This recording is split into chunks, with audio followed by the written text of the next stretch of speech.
Hello दोस्तों, मैं संजीव। आप सभी का विद्या पॉइंट में स्वागत है। हम बात करने वाले हैं जीके जीएस के प्रैक्टिस सेट के ऊपर।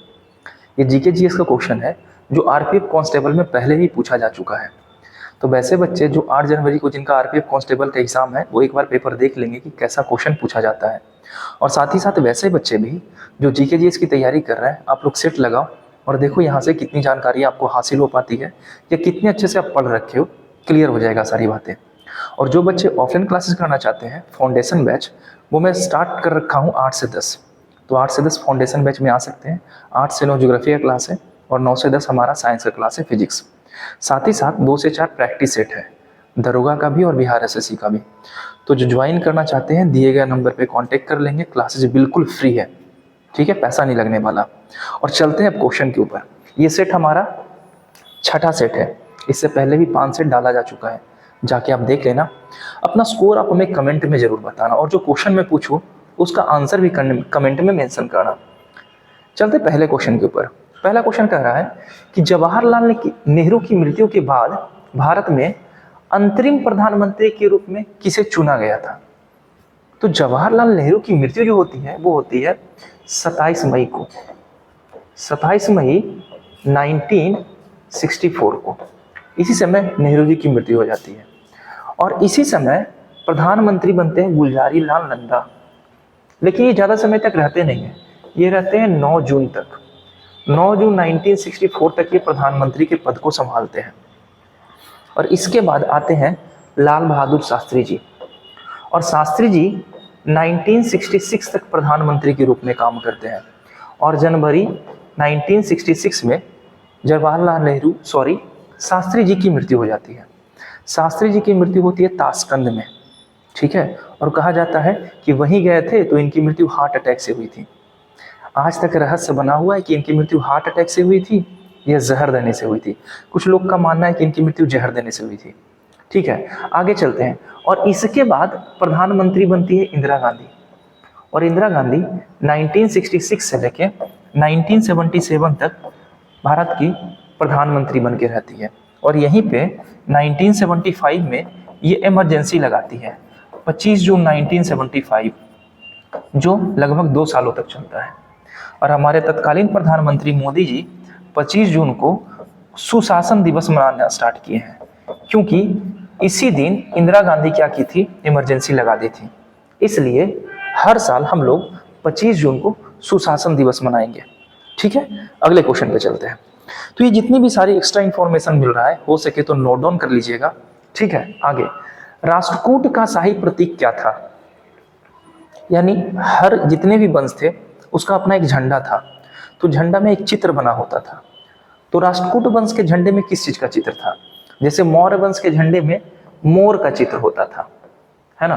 राष्ट्रकूट वंश के झंडे में गोल्डन ईगल का चित्र होता था। अब ये राष्ट्रकूट वंश था क्या, संस्थापक कौन थे, थोड़ी सी बातें कर लेंगे, ज्यादा टाइम मैं आप लोगों का नहीं लूंगा। बट ये सारे क्वेश्चन एग्जाम में आते हैं। ये जो आपको मैप दिख रहा है आपके सामने, ये हमारा है राष्ट्रकूट डायनेस्टी, ये हमारा है प्रतिहार डायनेस्टी और ये हमारा है पाल डायनेस्टी। राष्ट्रकूट वंश के संस्थापक पूछा जाता है तो ये थे दंती दुर्ग। और अगर प्रतिहार के बारे में देखें तो इनके संस्थापक थे नाग भट्ट प्रथम। और पाल वंश के संस्थापक थे गोपाल। ये सारा क्वेश्चन पूछा गया है। ये तीनों आपस में लड़ रहे थे और लड़ने का कारण पता है क्या है? ये छोटा सा क्षेत्र कन्नौज, सबको कन्नौज चाहिए था, पाल को भी, प्रतिहार को भी और राष्ट्रकूट को भी। त्रिपक्षीय संघर्ष आप जानते होंगे। राष्ट्रकूट वंश ने महाराष्ट्र में एलोरा मंदिर का निर्माण करवाया था। एलोरा का गुफा जानते होंगे ना, इसी के द्वारा ये बनवाया गया था। तो ये सारे क्वेश्चन याद रखिएगा। त्रिपक्षीय संघर्ष याद रखिएगा। त्रिपक्षीय संघर्ष में पाल वंश का शासक धर्मपाल हिस्सा लेता है और प्रतिहार राष्ट्रकूट की तरफ से ध्रुव राजा था जो सबसे शक्तिशाली था, वही हिस्सा लेगा और ये जीतेगा भी, ठीक है।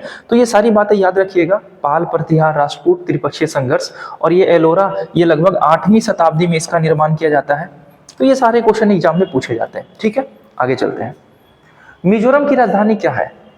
रेलवे का क्वेश्चन है, मैं अपने मन से नहीं दे रहा हूँ, ऐसे ही क्वेश्चन पूछता है रेलवे, ठीक है। आउट ऑफ सडन आपको राजधानी पूछ देगा, करेंसी पूछ देगा। और राजधानी करेंसी उसका फेवरेट है, चाहे तो स्टेट से दे देगा चाहे तो वो कंट्री से दे देगा। यहाँ पे स्टेट है मिजोरम, मिजोरम की राजधानी क्या होगा, तो मिजोरम की राजधानी आइजोल होगा, है ना। अब बात करते हैं मिजोरम। अब जब मिजोरम थोड़ा सा आ गया है, थोड़ा सा बात करना बनता है कि मिजोरम है कहाँ, क्या है नहीं है। तो देखो मिजोरम आपको दिख रहा होगा, मिजोरम पूर्वोत्तर क्षेत्र में है ना, ये हमारा मिजोरम है, और बड़ा कर दे रहा हूँ, ठीक है, ये हमारा मिजोरम। तो मिजोरम किससे किससे सीमा लगाता है, तो मिजोरम भारत के त्रिपुरा, असम और मणिपुर से सीमा लगाता है। मिजोरम भारत का वो देश है जो म्यांमार को भी छूता है और बांग्लादेश को भी टच करता है। तो थोड़ी सी बातें अगर ऐसे कर लोगे, यहाँ पे देखो कैपिटल लिखा है आइजोल, मणिपुर का इम्फाल, नागालैंड का कोहिमा, असम का दिसपुर। इस तरीके से अगर आप एक बार देख लिया ना मैप से, तो चीजें जल्दी समझ में आती है और ज्यादा समय तक याद रहती है ना। मणिपुर में लोकटक झील है ना, और केबुल लामजाओ नेशनल पार्क है, भारत का एकमात्र नेशनल पार्क जो तैरता हुआ नेशनल पार्क है। ये सारी बातें आप जानते होंगे, और नहीं जानते हो तो रिवीजन हो जा रहा है। तो अगला क्वेश्चन आपसे पूछा जा रहा है, 2011 की जनगणना के अनुसार निम्नलिखित में से कौन सा राज्य सबसे घनी आबादी वाला राज्य है। ऑप्शन देख रहे होंगे, झारखंड, असम, महाराष्ट्र और बिहार। आंसर होगा बिहार। बिहार की आबादी देखोगे प्रति वर्ग किलोमीटर तो 1106 है, और अगर सबसे कम पूछा जाए तो होगा अरुणाचल प्रदेश। अरुणाचल प्रदेश में कितना है, 17।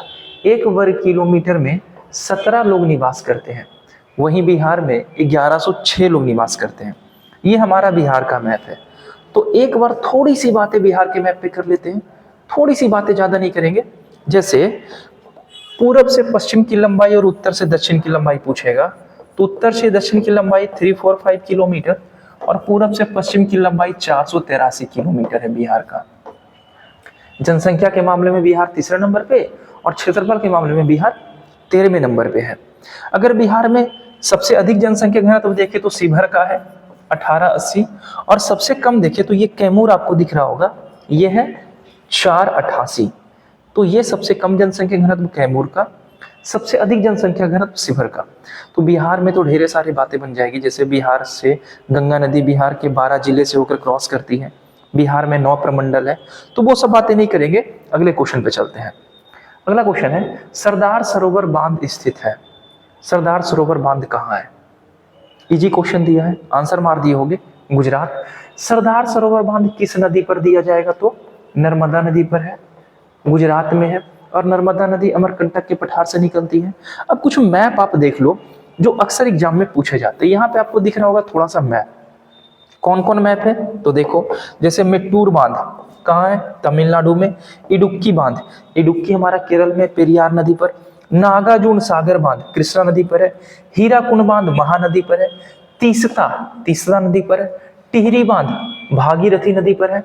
ये सारे के सारे क्वेश्चन एग्जाम में पूछे जाते हैं। तो एक बार थोड़ा सा देख लेना, रिवीजन चीजें हो जाती है और चीजें और अच्छे से क्लियर हो जाती है ना। आगे चलते हैं, मीथेन के लिए सूत्र क्या है, साइंस का क्वेश्चन है और बेसिक सा क्वेश्चन है। तो मीथेन का क्वेश्चन सूत्र होता है CH4।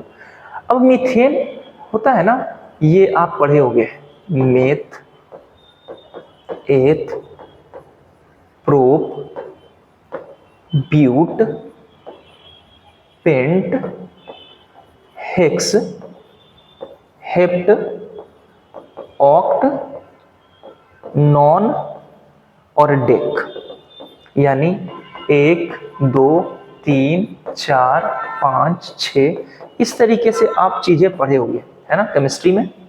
तो यहाँ मेथ दे रहा था ना, और मेथ के साथ क्या लगा है, ANE, यानी इसका सूत्र आता है CnH2n+2।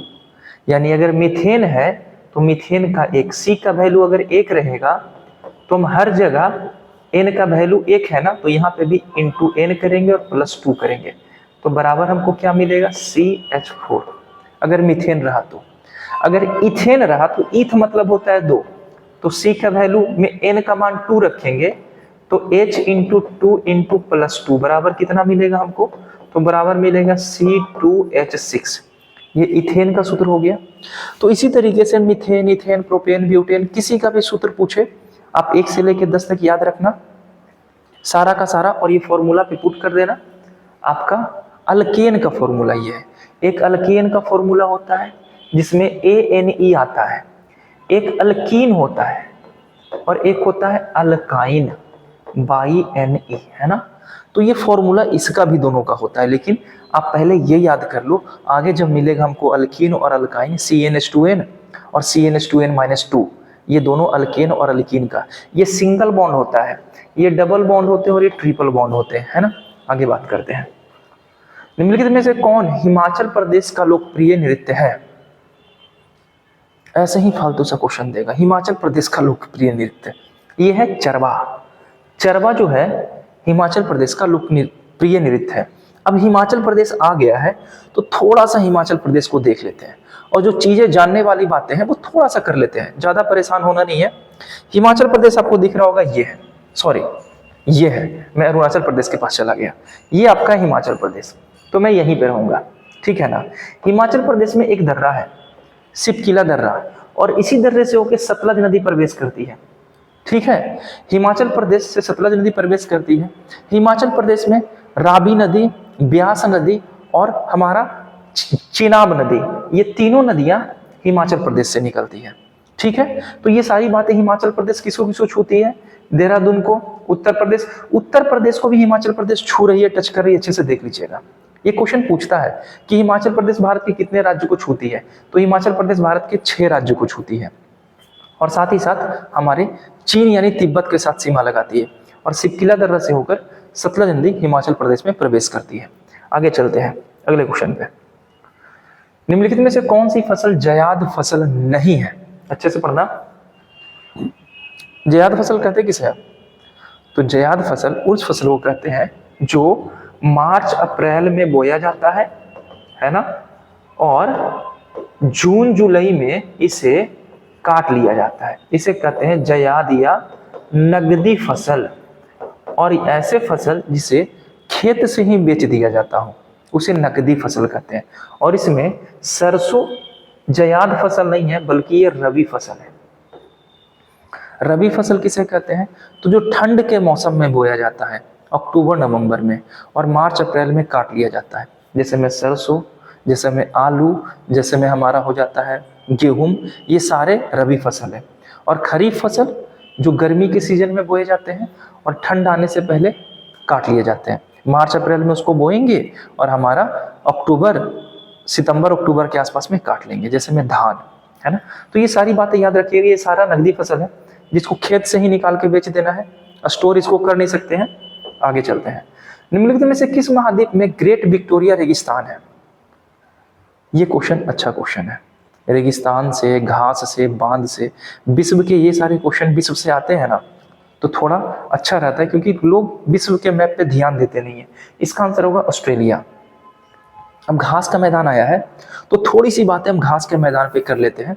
बातें कुछ नहीं करेंगे, आपको एक बार दिखा दे रहा हूं मैं मैप कि ये जितना आप देख रहे हो ये घास का मैदान है, और एक बार चीजें बनती है। जैसे आपसे पूछा गया था, अभी आपसे पूछा गया कि बता दो ना ग्रेट विक्टोरिया, तो ये दिख रहा है ना ग्रेट विक्टोरिया, और ये क्षेत्र दिख रहा है ना ऑस्ट्रेलिया का।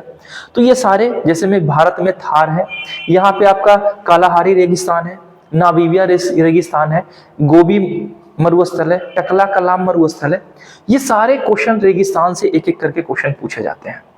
तो ये एक मैप आपके पास होना चाहिए, रेगिस्तान का, घास का, पहाड़ का, जल संधि का, जितने भी मैप आते हैं ना, अच्छे से आप एक बार उसको देख लो। कि अगर आप सोचोगे कि रट के याद कर लेंगे, जैसे ग्रेट सैंडी का, तनामी का, गैबून का, ये सारे क्वेश्चन एग्जाम में पूछे गए हैं। यहां आपसे पूछा गया था ग्रेट विक्टोरिया, ऑस्ट्रेलिया चल जाएंगे। अगले बार आपसे पूछा जाएगा कालाहारी या नाबीम पूछा जा सकता है, या थार, कुछ भी क्वेश्चन आपसे पूछा जा सकता है, ठीक है। अब आगे चलते हैं अगले क्वेश्चन पे। वल्लभी विश्वविद्यालय कहाँ था? वल्लभी, तो वल्लभी का क्षेत्र गुजरात में पड़ता है ना। तो वल्लभी जो था वो हमारा गुजरात में ही था। अब विश्वविद्यालय के बारे में बात कर रहा है कि वल्लभी विश्वविद्यालय किस राज्य में था। तो विश्वविद्यालय से ना 3-4 विश्वविद्यालय ऐसे हैं जो बार बार पूछे जाते हैं। ये फिर से आ गया मैप, और मैं प्रॉपर कोशिश करता हूँ ना कि चीजें समझी जा सके और उससे रिलेट करके कुछ बातें जानी जा सके। जैसे यहाँ पे एक विश्वविद्यालय था जिसे कहते थे तक्षशिला विश्वविद्यालय, जो वर्तमान पाकिस्तान में। यहाँ पे एक विश्वविद्यालय था जिसे कहते हैं नालंदा विश्वविद्यालय, और बिहार में 3 विश्वविद्यालय था। एक नालंदा, यहीं पे हमारा था उदंतपुरी बिहार शरीफ के क्षेत्र में, और यहीं पे एक है भागलपुर, और यहाँ था विक्रमशिला विश्वविद्यालय। तो ये सारे विश्वविद्यालय जो थे अलग अलग समय में अलग अलग शासकों के द्वारा बनाए गए थे। जैसे नालंदा विश्वविद्यालय गुप्त काल के समय में बनाया गया 5वीं शताब्दी में, और विक्रमशिला और भागलपुर विश्वविद्यालय बनाया गया था 8वीं शताब्दी में। गोपाल, पाल वंश के शासक गोपाल बनाएंगे इसको, गोपाल इसको बनवाएंगे, और इसको बनवाएंगे धर्मपाल बनवाएंगे। ये सारे क्वेश्चन पूछा जाता है। अगर इसके बारे में बात करें तो ये बनवाएंगे कौन, तो ये बनवाएंगे कुमारगुप्त, गुप्त साम्राज्य का शासक। तो ये सारे क्वेश्चन पूछा गया है। अगर गुजरात पूछ रहा है वल्लभी, तो ये क्षेत्र हमारा वल्लभी, जहां पे वल्लभी विश्वविद्यालय था। ठीक है, आगे चलते हैं। क्वेश्चन तो ढेर सारा बन जाता है ना, लेकिन फिर भी क्वेश्चन पूछा कैसा जा रहा है देख लेना। भारत का संविधान भारत का वर्णन करता है, तो भारत का जो हमारा संविधान है वो किस चीज का वर्णन करता है, तो वो बोलता है कि भारत राज्यों का संघ है। ऐसा कहीं दिख रहा है? हाँ, राज्यों का संघ। अगर बात करो भाग 1, तो भाग 1 में आर्टिकल 1 से लेकर 3 तक है ना, और यहां से बोला गया है कि भारत राज्यों का संघ है, यही ना, 3 से 1 से लेकर 3। और ये जो बोला गया है भारत राज्यों का संघ है, इसी तरीके से अनुसूची में बोला गया है। 1 मिनट रुक जाओ जी। भाग 1 में 1 से 3 तक था, आर्टिकल की 1 से 4 तक था। 5 से 11 में लिखता है।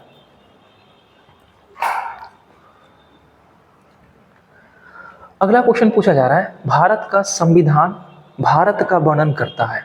क्वेश्चन थोड़ा समझना अच्छे से। जो संविधान है वो भारत को किस तरीके से वर्णन कर रहा है। ऑप्शन देख लेना क्या क्या दिया है, तो आंसर होगा कि भारत का संविधान भारत के बारे में कहता है कि भारत राज्यों का संघ है। तो क्या ये बात कहीं लिखी हुई है? हाँ, लिखी हुई है। भाग 1 जब देखेंगे ना, तो आर्टिकल 1 से 4, और यहां बोला गया है कि भारत राज्यों का संघ है। और बात अनुसूची का करते हैं, तो अनुसूची 1 भी यही बोलता है कि भारत राज्य का संघ है, जिसमें से 28 राज्य हैं और 8 केंद्र शासित प्रदेश हैं, और चाहे कुछ भी हो जाए ये आपस में एक दूसरे से अलग नहीं हो सकते। ठीक है, आगे चलते हैं। उपराष्ट्रपति का एक सदस्य होता है। उपराष्ट्रपति किसका सदस्य होता है? तो आपको पता है कि उपराष्ट्रपति ना तो लोकसभा का ना तो राज्यसभा का किसी का सदस्य नहीं होता। राज्यसभा का सभापति होता है सर, राज्यसभा का सदस्य नहीं होता है। आर्टिकल 63 कहता है कि भारत में एक उपराष्ट्रपति होगा जो राज्यसभा का सभापति होगा, और आर्टिकल 65 कहता है कि अगर कभी भी तत्काल राष्ट्रपति अपने पद पे नहीं होंगे, अचानक उनकी मृत्यु हो जाए, त्याग पत्र दे दे, या विदेश की यात्रा पे चली जाए, उस कंडीशन में उपराष्ट्रपति भारत के राष्ट्रपति का पद संभाल लेंगे। ठीक है, उपराष्ट्रपति पर महाभियोग की प्रक्रिया केवल और केवल राज्यसभा से ही शुरू की जा सकती है। ये बातें भी याद रखिएगा। आगे चलते हैं।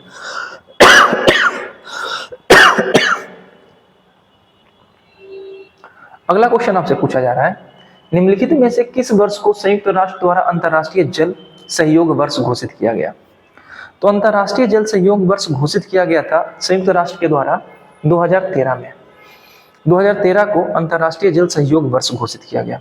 संयुक्त राष्ट्र संघ के बारे में बात करें, यूएनओ, इसकी स्थापना 1945 में हुआ था, सेकेंड वर्ल्ड वॉर के बाद, और इससे पहले हमारा राष्ट्र संघ था, उसके बाद संयुक्त राष्ट्र संघ बन गया। अगर बात करें कि अंतर्राष्ट्रीय जल सहयोग, तो जल दिवस मनाया जाता है 22 मार्च को, विश्व जल दिवस मनाया जाता है, और 22 मार्च को ही बिहार दिवस भी मनाया जाता है। तो ये दोनों बातें साथ में भी याद रखना है। कार्बन की परमाणु संख्या पूछ रहा है, कितना इजी क्वेश्चन है ना। कितना होता है? 6 होता है। तो 1 से लेकर 30 तक याद रखना, कार्बन का सिंबल 6 होता है, और कार्बन एक उपधातु है ना, गैस है, लेकिन फिर भी ये अधातु की श्रेणी में भी कार्बन को रखा जाता है, याद रखिएगा। आगे, स्वतंत्रता हमारा जन्मसिद्ध अधिकार है और मैं इसे लेकर रहूंगा, कौन बोले थे? बाल गंगाधर तिलक। स्वतंत्रता हमारा जन्मसिद्ध अधिकार है और मैं इसे लेकर रहूंगा। भगत सिंह, सुखदेव और जवाहरलाल नेहरू ढेर सारे नारे दिए थे, जैसे हे राम महात्मा गांधी, मेरे सिर पर लाठियों का एक एक प्रहार अंग्रेजों की कफन का किल साबित होगा, लाला लाजपत राय, दिल्ली चलो सुभाष चंद्र बोस। तो ये जितने सारे नारे दिए गए हैं कहीं ना कहीं एग्जाम में देखे जाते हैं। अब ये क्वेश्चन नहीं देखे जाते हैं, लेकिन फिर भी ये क्वेश्चन आपको बनता है याद करना। आगे चलते हैं। निम्नलिखित में से कौन सा स्मारक शाहजहां द्वारा नहीं बनवाया गया था? अच्छे से याद रखिएगा, नहीं बनवाया गया था। अगर ये मिस करोगे ना तो पहले आप मार दोगे ताजमहल। ताजमहल भी शाहजहां बनवाया है, मयूर सिंहासन भी शाहजहां बनवाया है, और लाल किला भी शाहजहां बनवाया है। मयूर सिंहासन जिसमें कोहिनूर का हीरा था, और बाद में नादिर शाह आक्रमण करेगा और करनाल का युद्ध होगा और लेके चला जाएगा तख्ते ताउस को। पंचमहल जो है ना ये अकबर के द्वारा बनवाया गया था। ठीक है, आगे चलता है। भारतीय क्रिकेट टीम ने अपना पहला एक दिवसीय मैच खेला था, जिसमें कौन सी एक टीम थी? तो पहला एक दिवसीय मैच जो भारत का हुआ था, ये हुआ था इंग्लैंड टीम के साथ। तो सिर्फ आंसर याद रखिएगा इंग्लैंड। बाकी मैच से और ढेर सारी बातें हैं। टेस्ट मैच कब हुआ था, एक दिवसीय मैच कब हुआ था। निम्नलिखित में से कौन एसिटिक एसिड का एक प्राकृतिक स्रोत है? एसिटिक एसिड किसमें पाया जाता है? तो एसिटिक एसिड पाया जाता है सिरिका में। ठीक है, नींबू और नारंगी के बारे में बात करें तो इसमें साइट्रिक एसिड पाया जाता है। इमली का बात करें तो इमली में टरिक एसिड पाया जाता है। ठीक है, टमाटर में ऑक्जेलिक एसिड पाया जाता है। चींटी के डंक में फॉर्मिक एसिड पाया जाता है। तो ये सारे क्वेश्चन ना एक बार देख लेना।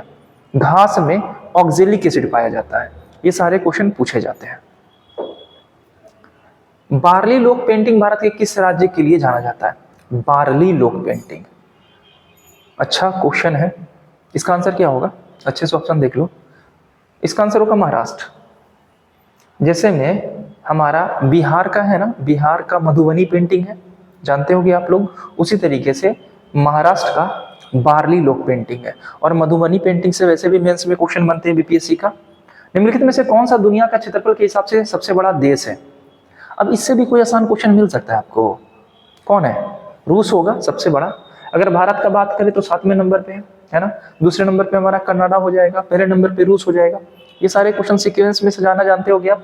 अच्छा, कोई बता सकते हो कि क्षेत्रफल की दृष्टि से 8वां सबसे बड़ा देश कौन है? 7 तक तो आप पढ़े ही होंगे, 8वां जरा बताना और ढूंढ के बताना। सांची का स्तूप कहाँ है? सब जानते होंगे सांची का स्तूप कहाँ है। कहाँ है जी? मध्य प्रदेश में सांची का स्तूप है ना। सांची काफी ज्यादा प्रसिद्ध है ना। आगे बात करते हैं अगले क्वेश्चन पे। ग्रैंड स्लैम टूर्नामेंट किस खेल से संबंधित है? ग्रैंड स्लैम मतलब एक कप जो है ये किस खेल में दिया जाता है? तो आंसर होगा tennis. Grand slam tournament tennis के क्षेत्र में दिया जाता है।